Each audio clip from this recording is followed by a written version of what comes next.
క్రీస్తునందు ప్రియమైన సార్వభౌముడు మినిస్ట్రీస్ వీక్షకులందరికీ నా హృదయపూర్వక వందనములు. హిట్లర్ కాలంలో లక్షలాది మంది యూదులు హింసించబడ్డారు. ఆ భయంకర సమయంలో ఒక క్రైస్తవ కుటుంబం తమ ప్రాణాలను పణంగా పెట్టి యూదులను కాపాడింది. ఆ కుటుంబంలోని ఒక మహిళ జైలు, హింస, బాధలు ఎదుర్కొన్న దేవుణ్ణి మాత్రం వదలలేదు. ఆమె పేరు కొర్రీ టెన్ బూమ్. ఇది ఆమె నిజ జీవిత కథ. కొర్రీ టెన్ బూమ్ నెదర్లాండ్ దేశంలో జన్మించింది. ఆమె కుటుంబం చాలా భక్తిగల క్రైస్తవ కుటుంబం. ప్రతిరోజు బైబిల్ చదవడం, ప్రార్థన చేయడం వారి అలవాటు. రెండవ ప్రపంచ యుద్ధం సమయంలో హిట్లర్ సైన్యం యూదులను పట్టుకొని చంపడం ప్రారంభించింది. అప్పుడు చాలామంది భయపడి యూదులను దాచలేదు. కానీ కొర్రీ కుటుంబం మాత్రం దేవుని ప్రేమతో వారిని రహస్యంగా ఇంట్లో దాచింది. వారి ఇంట్లో ఒక రహస్య గది నిర్మించారు. పోలీసులు వచ్చినప్పుడు యూదులు అక్కడ దాక్కునేవారు. రోజు రోజుకి ప్రమాదం పెరిగింది. అయినా వారు వెనక్కి తగ్గలేదు. ఒకరోజు ఎవరో సమాచారం ఇవ్వడంతో నాజీ సైనికులు వారి ఇంటిపై దాడి చేశారు. కొర్రీ కుటుంబాన్ని అరెస్ట్ చేశారు. ఆమె తండ్రి జైలులోనే మరణించాడు.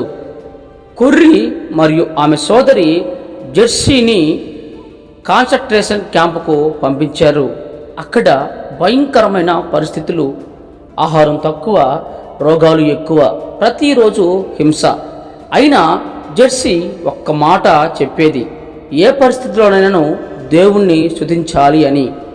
వాళ్ళు జైల్లో కూడా రహస్యంగా బైబిల్ చదివేవారు. ఇతర ఖైదీలకు ప్రార్థనలు కూడా చేసేవారు. ఒకరోజు జెర్సీ కూడా అనారోగ్యంతో ఆ జైల్లోనే చనిపోయింది. కానీ కొర్రీ మాత్రం ఒంటరిగా మిగిలిపోయింది. కొన్ని రోజుల తర్వాత ఒక అద్భుతంగా జరిగిన తప్పిదం వల్ల కొర్రీ విడుదలైంది. యుద్ధం ముగిసిన తర్వాత ఆమె ప్రపంచమంతా తిరిగి దేవుని ప్రేమ గురించి చెప్పడం ప్రారంభించింది. ఒక సభలో తనను హింసించిన మాజీ జైలు గార్డు ఎదురుగా వచ్చాడు. అతను క్షమించమని అడిగాడు కొర్రీని. మొదట కొర్రీకి కోపం వచ్చింది, కానీ తర్వాత దేవుని ప్రేమ గుర్తు చేసుకుని అతన్ని క్షమించింది.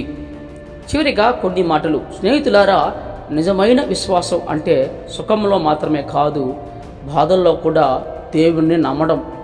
కొర్రీ టెన్ బూమ్ జీవితం మనకు నేర్పేది క్షమించడం దేవుని ప్రేమలో గొప్ప భాగం అని బైబిల్ చెబుతుంది. కాబట్టి మీ శత్రువులను కూడా ప్రేమించండి అని బైబిల్ చెప్పలేదా? కాబట్టి కొర్రీ టెన్ జీవితం గురించి తెలుసుకున్న మనము కొర్రీ టెన్ లాగా మనము కూడా దేవుని యందు భయభక్తులు కలిగి, ఆయన యందు ప్రేమ కలిగి మనము జీవించాలి. ఈ వీడియో మీకు నచ్చితే లైక్ చేయండి, షేర్ చేయండి, సబ్స్క్రైబ్ చేయండి. దేవుడు మిమ్మల్ని ఆస్వాదించును గాక. ఆమేన్.